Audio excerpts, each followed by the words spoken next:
E na manhã de hoje, Vera Andreazzi Madureira, o juiz federal Sérgio Moro autorizou a transferência do ex-presidente da Petrobras e do Banco do Brasil, Aldemir Bendini, para um presídio na Grande Curitiba. Bendini ficará no Complexo Médico Penal, onde o empresário Marcelo Odebrecht está preso. Enquanto isso, lá em Brasília, o ex-senador Luiz Estevão se tornou réu na justiça por improbidade administrativa. Preso no complexo da Papuda, ele é acusado de pagar por regalias e reformas no presídio. Ô Andreas, eu começo esse tema com você, no caso aqui do Luiz Estevão, acho que ele já está bem adaptado a esse novo ambiente, né? Ou não? Não, está se reformando, Patrick Santos. Eu não entendo isso, sabe? Está melhorando as condições do presídio, né? Está fazendo as reformas que o Estado não fez.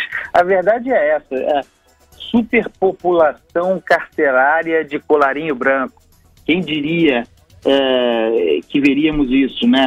Relativamente ao Bendini, a mudança dele é protocolar. Na Polícia Federal, ele estava fisicamente muito perto, muito próximo, dificultando a logística de movimentações, de atividades dentro da carceragem, de seus algozes, de seus, por exemplo, do Marcelo Odebrecht, que é o seu principal delator, e daqueles com os quais ele operou o esquema, ele Bendini. Então não tinha mesmo como ele ficar lá.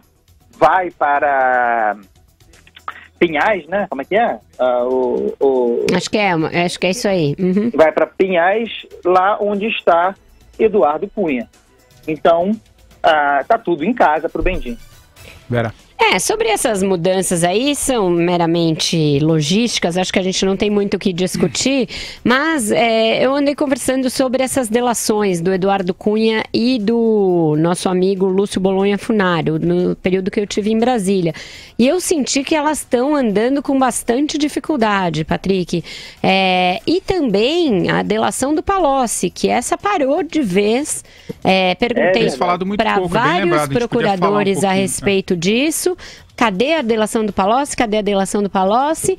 E achei todos bastante reticentes a esse respeito. Então, eu acho que a gente está entrando numa entre-safra das delações premiadas realmente. Eu não sei se isso é efeito da delação da JBS, se é efeito de que está todo mundo com as mãos cheias, dividindo os inquéritos da JBS e da Odebrecht, que vão ser grandes e vão dar origem a vários desdobramentos, mas o fato é que essas delações estão encruadas, como diria a minha avó. Elas não estão andando e a gente tem de investigar mais a fundo as razões pelas quais elas empacaram.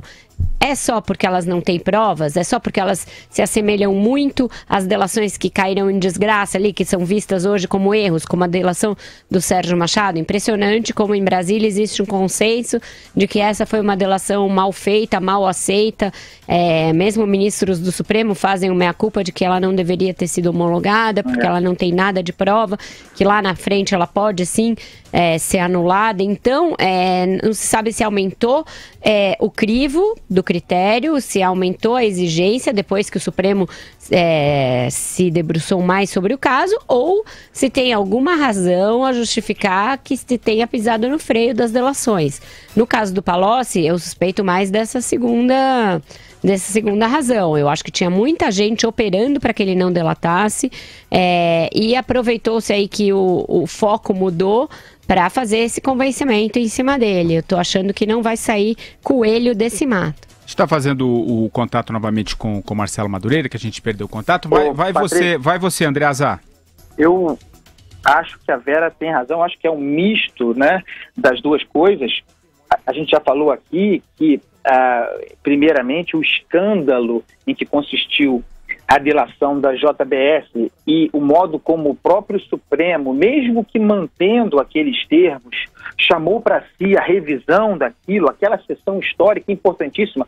Eu falei aqui que mesmo que não tivesse efeitos, mudanças legais, né, jurisprudência criada ali, haveria um efeito político e um impacto muito grande sobre futuras delações.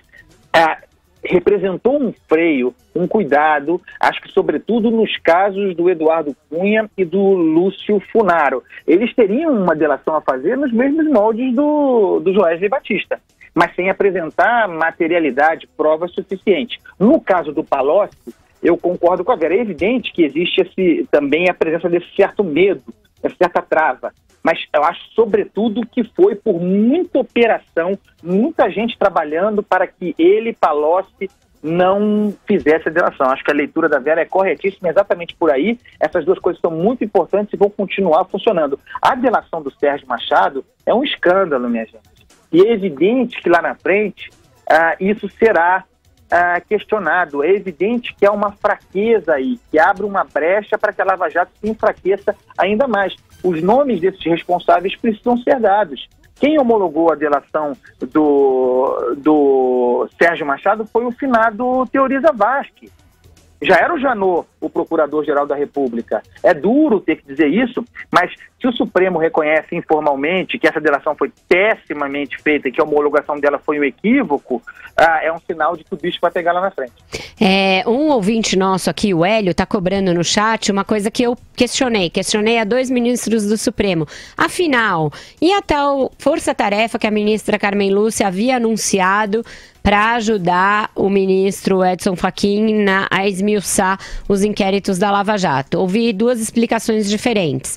Que não haveria mais essa necessidade, uma vez que os inquéritos da Odebrecht foram desmembrados e estão com vários outros ministros, então não precisa um reforço só no gabinete do ministro Fachin. E a outra explicação é de que, com a retomada dos trabalhos, deve sim haver essa força-tarefa na medida em que o ministro manifeste que tem essa intenção. O ministro Fachin é um dos mais rápidos ali do Supremo. Informação aqui para o nosso ouvinte. O mais rápido é o ministro Lewandowski. O que significa ser rápido no Supremo? Significa que você tem sempre um acervo no seu gabinete de cerca de 700 processos. Essa é a distribuição mensal que existe no Supremo. Então, você está em dia com o carnê do baú, significa que você tem na sua mesa 700 processos. Então, o ministro Edson Fachin era um que estava sempre com o acervo em dia. Depois que ele recebeu toda a herança da Lava Jato, aí isso desequilibrou.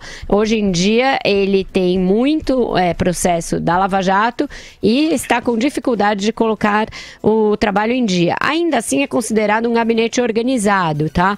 Então, não se sabe se ele vai precisar ou não desse reforço da força-tarefa.